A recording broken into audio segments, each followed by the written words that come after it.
Hello and welcome to the Franchise Tag Podcast with me, your host, Freddie Hall, joined once again by Adam Martin and Andrew Manning. However, Andrew Manning today has got his full colours on display because for this specific podcast, we are going to be talking about the Philadelphia Eagles. So Andrew had to get his digs in there somewhere about him being a New York Giants fan. But we have Phil joining us today. He's the co-host of the All About the Birds podcast, a Philadelphia Eagles podcast over in America there, and also the Fairway to Heaven podcast, which is a golf podcast.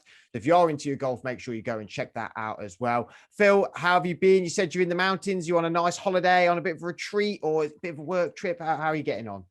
I'm doing great. Thanks for having me on, guys. It's a pleasure to join you guys. Yeah, I'm up here in the mountains. My wife and I, just a little 3-4 night getaway, just, relax. It's been a long year and a half for everybody. So whenever you can get away, it's nice to take a few days, unplug.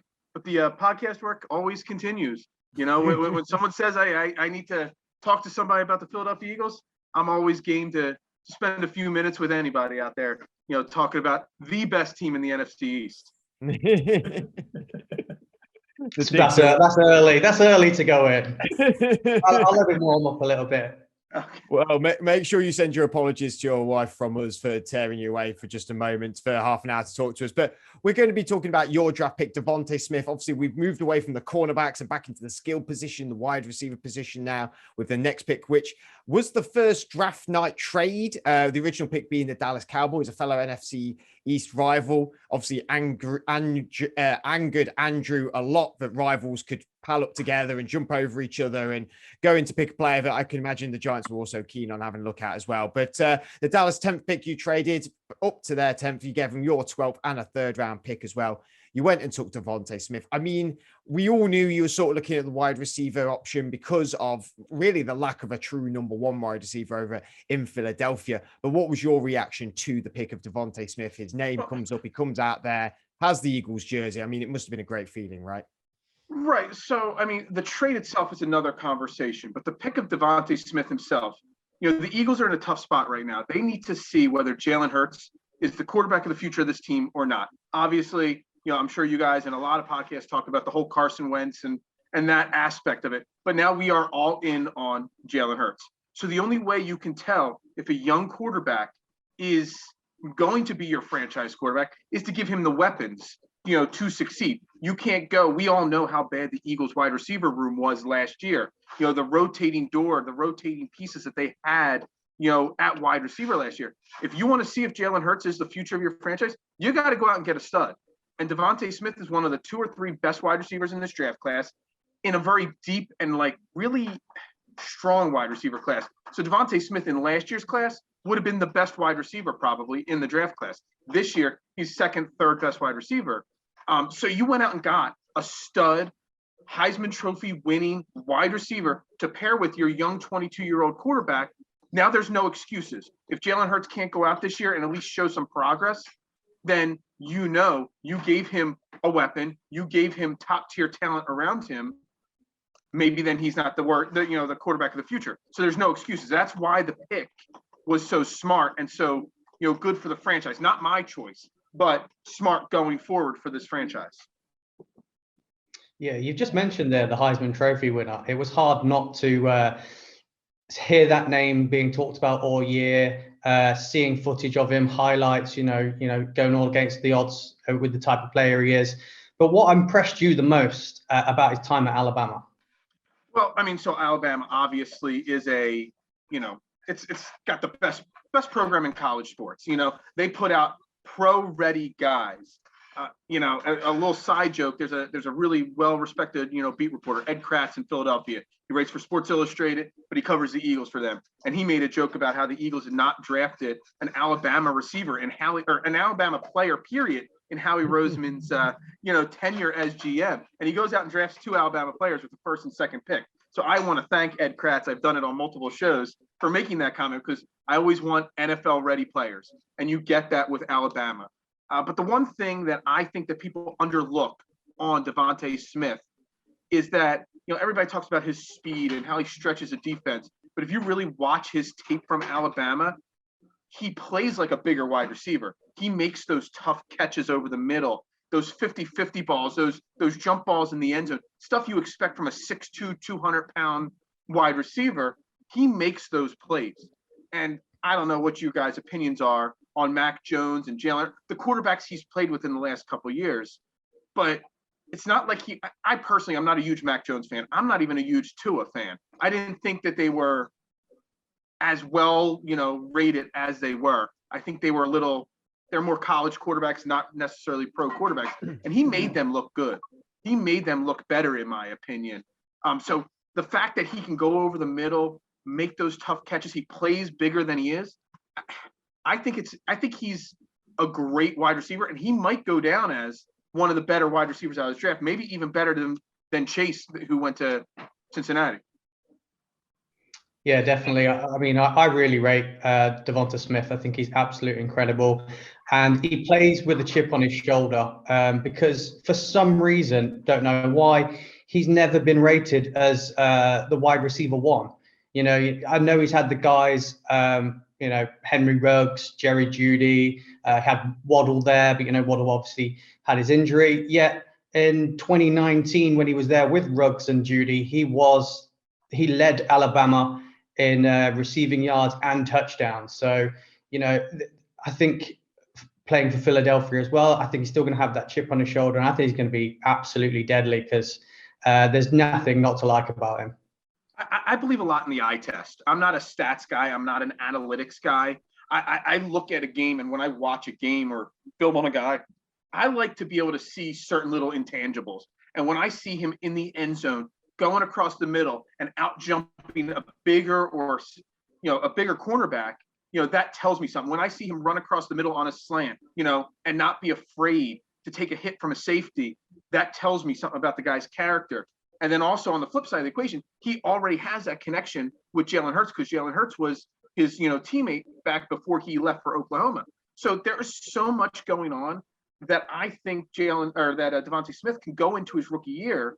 And there's other aspects to discuss with the coaching and all that, but he is set up to succeed, just like Jalen Hurts is getting the weapon to see if he can succeed right away. I mean, obviously, you've just mentioned about Jalen Hurts and the connection that they've had before. I mean, do you feel that Smith is someone who can integrate into the NFL relatively easily? And also the fact, that connection with Hurts, do you think that's just going to make it even easier for him to be able to be good? I think the connection with Hurts helps a lot because if you look at it, very rarely does an NFL or a college wide receiver that's drafted early in the draft, very rarely. I mean, the Justin Jefferson last year, that was an anomaly in my opinion. Normally wide receivers struggle their rookie year in the NFL, especially with the Eagles. If you look at the Eagles' last 10, 15 wide receivers that they drafted early in the draft, they don't develop them quickly. They kind of take a slower approach with them. But having that connection with Hurts already, Hurts was, talking before the draft how great it would be to have, his former teammate here with the Eagles, it just makes it a little easier, makes the transition. It makes the, stepping into a locker room, first round picks taken in the top 10, when they go into a locker room, they have to have a chip on their shoulder, but they also have to somehow find a way to integrate themselves with all the veterans. Having Jalen Hurts there to vouch for him, having Jalen Hurts there to, make that transition easier, gives me hope that he won't have some of those struggles. You mentioned, you guys mentioned Ruggs and Jeudy. Did they really do much their rookie year? I mean, they kind of disappeared their rookie year because it's such a struggle going into an NFL franchise as a wide receiver. So I think all those things and that connection with Hurts might make it a little easier for him. Do you think he will integrate? Sorry, Andrew. Do you think he will integrate better as well with Nick Sirianni now being the new head coach instead of Doug Peterson? If Peterson was still there, would you be as excited? But given Sirianni, offensive coach in Indianapolis for 3 years, does that make you think like, well, this has got to be a success because Sirianni is I'll say Peterson and even the genre, the groups before him, the Peterson era, the Kelly era, even going back to the Andy Reid era, they did not integrate wide receivers very well. I mean, if you look at the last first-round wide receiver that had a successful career in the NFL that the Eagles took was Jeremy Maclin back in, what year was that, 2008, 2009? That's how long it's been since they've developed a wide receiver that they took early in the NFL. I mean, we can go most recently, Ortega Whiteside, a second-round pick out of Stanford. I mean, he's been a complete bust so far. You look at Riley Cooper, you look at Jordan Matthews, these are the guys they've been drafting, and they haven't had the career. Now, Sirianni's a whole new ballgame. We don't really know. We hope that his energy, he loves, it seems like in all his interviews that he loves coaching wide receivers. It seems like he knows the wide receiver game. And if you look at the Colts last year, they had Pittman and a couple other, young wide receivers that exceeded expectations. So it seems like his message and his philosophies translate to quick wide receiver turnarounds or quick wide receiver growth. But until we see it on the field, it'll be really hard to judge. I think we both reiterated how much we love Devonta Smith and all of his strengths going into the NFL. But what do you think his weaknesses are? And what do you think his weaknesses and challenges will be going into the NFL? Well, I mean, obviously his biggest weakness is his size. I don't know you guys, whether you guys really believe his size is an issue. But, I mean, obviously a 168-pound guy, 5'9", NFL safeties are a little bit stronger and a little bit faster than college safeties. So you have to have some worry, some fear. You look at the last 20, 30 years in the NFL, how many small guys like him have had long, successful careers? Deshaun Jackson, Tyreek Hill's still in his fourth or fifth, sixth year, something like that. But outside of that, Mike Wallace, going back to Pittsburgh, small wide receivers don't have Hall of Fame careers that last for 15 years normally. Now, we're hoping Sirianni and a different coaching staff and different philosophies maybe make that different. But, I mean, that's got to be one of his biggest weaknesses is his size. Outside of that, it's just the simple fact that wide receivers, tend to develop slowly. And a team like the Eagles in a city like Philadelphia that expects, superstars to step up and be, big-time players immediately, will he be able to handle the Philadelphia media? Will he be able to handle the Philadelphia crowds and the pressure that's put on him? We'll see. But, I mean, you really have to worry about his size to an extent. Yeah, I mean, I think when I looked at weaknesses and everything like that, I was the same with you. I put size down on the list. I couldn't find any other things with it, but I find it really hard to say that that's a weakness because it hasn't been a weakness for him during his time at college. So I think it's really harsh to say that that's a weakness when, Drew Brees was told he was too small to be a quarterback. Derrick Henry was told he was too big to be a running back. You had Lamar Jackson told, you're not a quarterback, you should be a running back. So these guys defy the odds all the time. And we have had some guys similar size. I think Tavon Austin's a similar height and weight. Cole Beasley, he's been brilliant last Cole 2 Beasley. years. He's undersized. But Cole Beasley was a slow developer in the NFL. If you think back to when it took him years to get to the point where he's at now. You brought up Tavon Austin. Tavon Austin, his size didn't translate to success in the NFL. I mean, he's been an okay fourth, fifth wide receiver, special teamers. But when he was drafted, was it by the Rams? It was a top 10 pick, wasn't it? And he didn't develop. So the size, I don't think it'll hinder Devonta Smith. I think he's got the intangibles to be successful despite his size. But honestly, that says how great of a player Devonta Smith could be when if I watch his film and I watch all his tape, that I can't find a weakness outside of his size. That says how great Devonta Smith really could be. That's the biggest difference about all of the people we've just said is all of them were undersized and that had that, but they had their other weaknesses. They had their other negatives about them. Devonta Smith is, out of all the people we just talked about, the most talented guy coming out of college out of it all. So you're right. There's the skinny is what I've heard thrown around a lot. Skinny, undersized, but like you said, Phil, he plays like a big player. He plays like a big guy, and he plays in big games. That's the other big thing as well. It might not be, he might be the smallest guy on the field, but he seems to turn up in whether it the national championships, in the big games in college season. He turns up, and that's someone that Philadelphia desperately needs at the minute. Yeah, I mean, if you really look at it, all the guys that I've named that have struggled in the Eagles organization over the last 10, 12 years that they've selected at wide receiver, they didn't play for Alabama. They didn't play for LSU. They didn't play at the title-winning colleges that are competing for the championship every single year. And that's why I've always wanted Alabama players on the Eagles or LSU players. You want guys that have been at the big moments because it makes the transition to the NFL a little bit easier. They're used to winning. They want to win. So I love the fact that he's coming from, Nick Saban's program there because, I mean, let's not really discuss this, but I mean, it's the best college program in the last 15 years, is it not? 20 years. mean, nobody's putting out the players and the championships that Alabama is right now. Yeah, just moving away slightly from Devonta Smith. How did you feel about the pre-draft movement that you had? You know, you traded with Miami, then traded with Dallas, obviously, in order to come up to get him during the draft. I mean, were you happy with it or not? Yeah, I think I was happy with the trade with Miami. You know, honestly, before that happened, let's backtrack a little bit. When the Eagles first were slotted at number 6, there was a lot of things that weren't known about a lot of these prospects, and I wanted the guy that the Cowboys took with the trade with the Eagles. I wanted Micah Parsons. I think Micah Parsons is going to be one of the 3 best players ultimately that comes out of this draft. And I've been clear as day saying that I'm a defensive guy. I want guys that, you know, fight in the trenches, linemen, you know, linebackers. It's just not what the Eagles do. But what it cost the Eagles to move from 6 back to 12, and then from 12 back up to 10. I mean, you hate to trade within the division and give the guy I think is going to be great to the Cowboys. I mean, it frustrates me completely. But you know, the value that Howie Roseman, I'm a huge critical person on Howie Roseman. I criticize every move he makes, but he got great value moving back and had to give up so little, in my opinion, to move back up to get the player that they clearly wanted. So obviously Devonta Smith was going to be there at 6. He was able to value the fact that Devonta Smith would be there somewhere in that 9, 10, 11 range.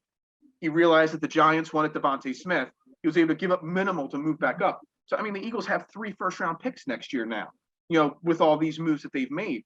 So, again, it breaks my heart to have to make a deal with the Cowboys. And it breaks my heart that the guy that I wanted, number 1, you know, went to the Cowboys. And it's going to pain me to see him, you know, light up the league as a linebacker, you know, with the Cowboys. But, you know, it is what it is. And the value of those trades was immense, in my opinion.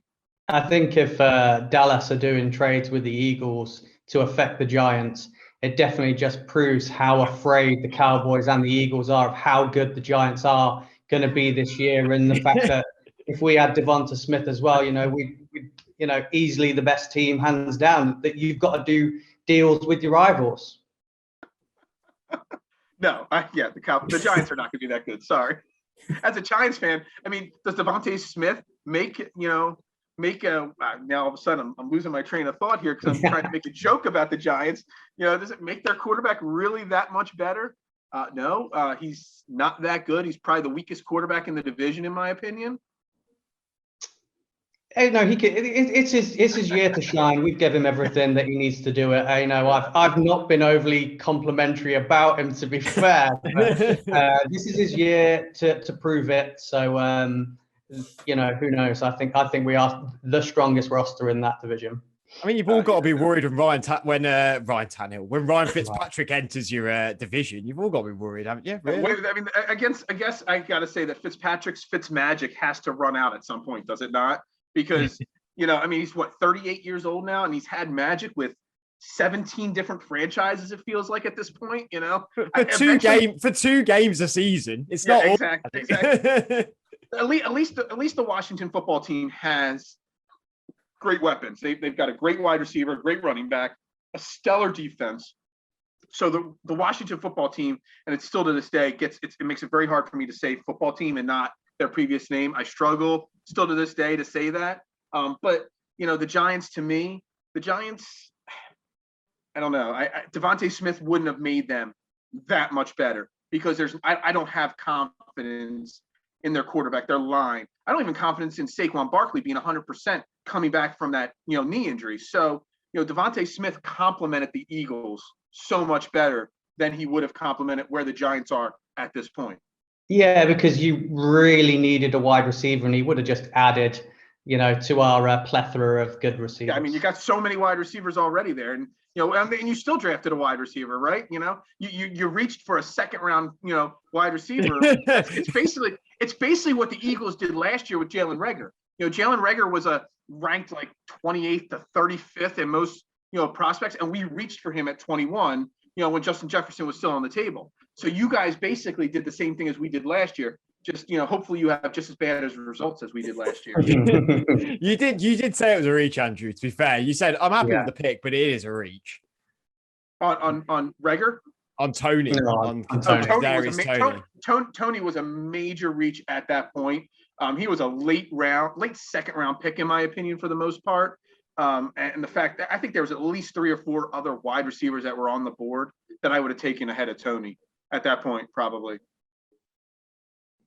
It's interesting when you put it that way. We have briefly mentioned it, but obviously the Heisman Trophy is such an accolade in college football. You're the best college football player, and obviously when he gets to Philly, he instantly becomes the #1 receiver in front of Travis Fulgham, Jalen Reagor, Greg Ward, I suppose, or Sega Whiteside. But for you guys, we probably don't get as much concept of it over here with the Heisman Trophy.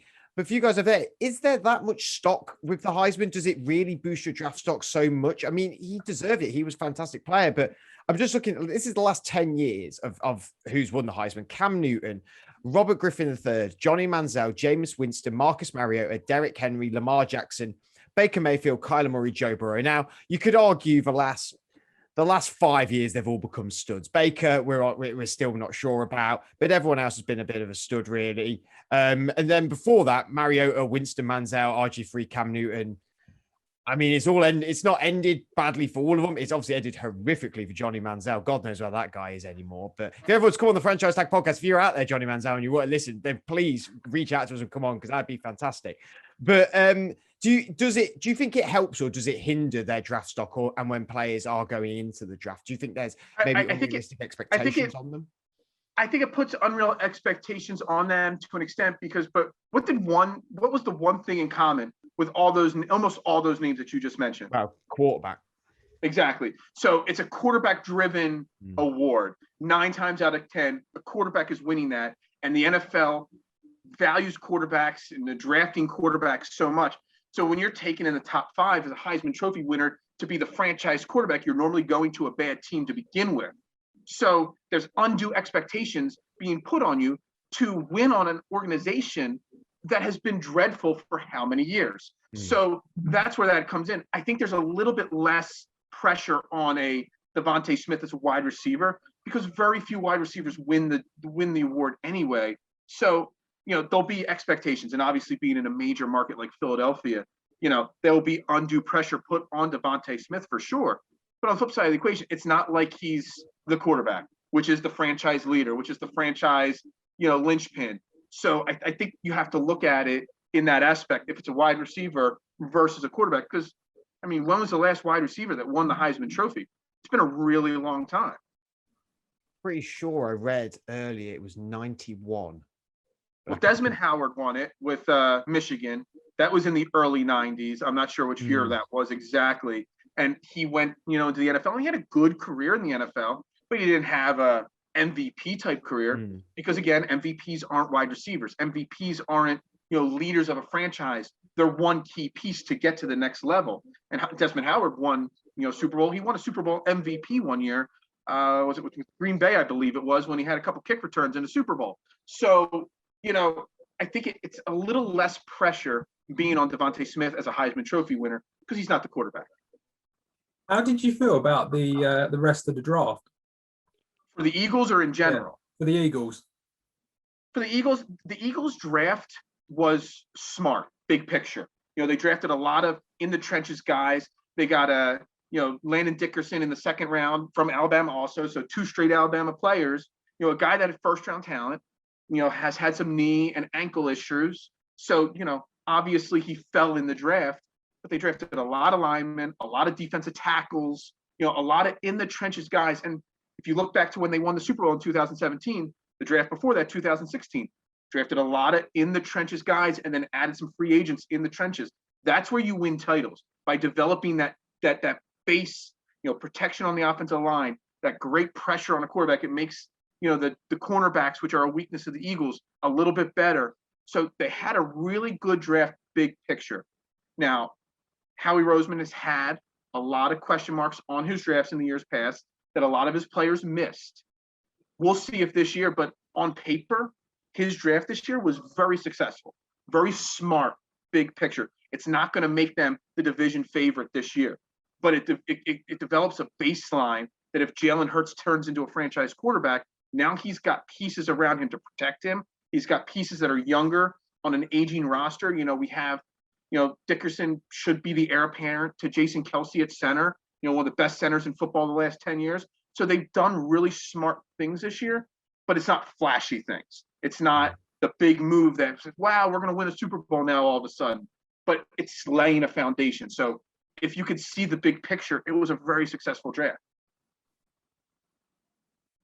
Would you accept them with you saying that they're building in the trenches, that the Eagles are now in sort of full rebuild mode? But this is now, considering you only won Super Bowl for a couple of years ago, there's a lot of the guys who won the Super Bowl who are older then, who are in this team still. Old now. Jason Kelsey, one of them that you've just said. Lane Fletcher Johnson, Cox, Lane Johnson, Brandon Brooks, all on big contracts as well. I know you managed to get Carson Wentz moved over and traded over to the Colts. That alleviates some of the money, but still a lot of money going through that team. Do you think, this is the start of what will probably be maybe come next year? The flicking the switch of, right, this is full rebuild now. We need to have a bit of a clear out, start again. Is that what's happening with the Eagles? I believe in a key word there. You said rebuild. In the NFL, in a major market, I don't think you have to rebuild. You retool. You take a year off, you retool. And if you make the right picks in the draft, you make the right signs of free agency. If these guys that they drafted this year, live up to some of their hype, even if 4 or 5 of them do well, next year the Eagles are going to be one of the front runners with the most cap space. Now you make a couple free agent signings next year. All of a sudden, your rebuild has turned into a retool. Instead of having a 3, 5, 7 year rebuild, which is what it is in baseball or basketball, in football, within a year or two, you can flip a franchise and turn them around. You don't have to struggle for 5 years developing young talent in football. So it's a key term there, rebuild versus retool. The NFL, you can retool. And I think that's what the Eagles are doing, because they might compete this year. They might not compete this year for the division. It's a weak division. But by next year, they could easily be the front runner in the division again, in my opinion. And it all hinges on Jalen Hurts. Is Jalen Hurts the quarterback of the future or not? Do you think that he is? I hope he is. Can I say it that way? that is zero confidence running through that voice then. Look, I have never shied away from my like of Jalen Hurts. In college, I was a Jalen Hurts fan. When he was at Alabama, I hate when you lose your starting job to an injury. I don't think it's fair. And I didn't see that Tua was, in my opinion, wasn't at Alabama that much better than Jalen Hurts, in my opinion. So then he goes to Oklahoma. I think he put up great numbers at Oklahoma. It was obviously a non-pro style offense, so it's hard to see. But I think, he has the same skill sets as Kyler Murray and all these other young, mobile quarterbacks. I don't think that it's hard to imagine him being a franchise quarterback. Now, on the flip side of the equation, he's the type of franchise quarterback where you need to make sure you have proper weapons around him and a proper game plan. You can't just go out there and say, this is my style of, and this is where Doug Peterson had his problems in the past. It was Doug Peterson's philosophy, and that's it. You had to fit into his philosophy. Nick Sirianni now, every interview he's done, every report you read about him is he takes his players and adjusts his philosophies to the players he has. And that can make Jalen Hurts potentially a superstar. So, if you look at the other quarterbacks in the NFC East, is there really any team that has a surefire quarterback at this point? Dak? Dak is, I'm a huge Dak Prescott fan. When he came into the draft, I wanted the Eagles to draft him, not Carson Wentz. Love Dak Prescott. But he's coming off of an insanely awful injury. I cannot get, till I see him on the field, I can't say he's going to be that Pro Bowl quarterback again. I need to see him in real live game action, not practice, game action, to know that he's going to be. And if he comes back fully, that team address their defense, which was their biggest weakness this offseason. Dallas could easily win this division. But till I see that, there's a major question mark there with Dallas till I see him on the field, in my opinion. Yeah, I think you're exactly right, Phil. Thank you for joining us, Phil. This has been one of the most fun ones we've done so far. And finally, Andrew's getting put in his place by an Eagles fan. We all just love to see it. Where can we find your podcast and all your stuff on social media, man? So again, the All About the Birds podcast network, we're kind of actually growing. We're more than just Eagles. We've got, basketball and baseball shows. I do a golf podcast, Fairway to Heaven, on Tuesday nights, 9 p.m. Eastern. Got to throw out the Eastern because I know you guys are across the pond there. Time's a little bit different out there. But All About the Birds is AAT Birds on Twitter, Facebook, and Instagram. We're on Apple, iTunes, and all those different podcast places as well. We do all our shows live on social media, YouTube, Facebook, Twitter. You can find me at Beard of Knowledge on Twitter. And I like to think that I'm different than the other people out there doing podcasts and shows. I will interact with anybody. Anybody sends me a comment, a message, responds to one of my tweets. It won't be that typical, you're an idiot kind of response. I will engage everybody and try to understand your opinions, and make you understand mine. And I think that's what sports talk in general needs more of. People that will engage their listeners and fans versus just bashing their listeners and telling them they're idiots and all. You guys out there are different. In Philly, sports radio in Philadelphia has become one of those toxic environments, and it's why I've started a trend and a hashtag out there. Why I stopped listening to sports talk radio, because there's excellent podcasts like you guys, like me, out there where there's great content and great work putting in. People need to listen to more podcasts and more internet stations and shows, because we're the hungry people out there putting out the work, the effort, and the time. And these talk radio guys are just phoning in all the time and doing clickbait hot take stuff. So if you follow me on Twitter, that's the kind of content and interaction you'll get. I've got one little bonus question for you before we okay. I love bonus questions. I've only just found out that obviously you got your golf podcast as well. Obviously last year we saw Brady versus Manning on the golf course. Is there two other players you'd like to see go head to head on the golf course? Well, they just announced that it's going to be Manny or Aaron Rodgers versus Brady. Is it going to be? Yeah. I know they announced another one. I don't know if I necessarily care to see two football players on the golf course competing head to head. But for anybody that watches golf, I would love to see Brooks Koepka and Bryson DeChambeau. They'll go head to head. I'm hoping they're paired together. If you guys don't follow any golf, you don't know what I'm talking about. But there's a huge budding rivalry between Brooks Koepka and Bryson DeChambeau. You're either on Team Brooks or you're on Team Bryson. I'm on Team Bryson because I love the guy and I love his attitude. But it is something where I don't know if you guys ever watched Celebrity Deathmatch. It's an old MTV show from way back in the day. I would love to see the two of them going at it because it's good for the game of golf. It's good to have rivalries. And we talk about that rivalry all the time on my podcast, Fairway to Heaven. Brilliant. Thank you again, Phil. Make sure you go listen to that podcast network and the golfing podcast as well. Loads of fun again. And we'll see you all next week. Hopefully it'll be just as nice weather next week. So you can sit in the garden, have beers, have the friends over as we try to ease up on these restrictions we have. But until then, enjoy yourself and have a good week.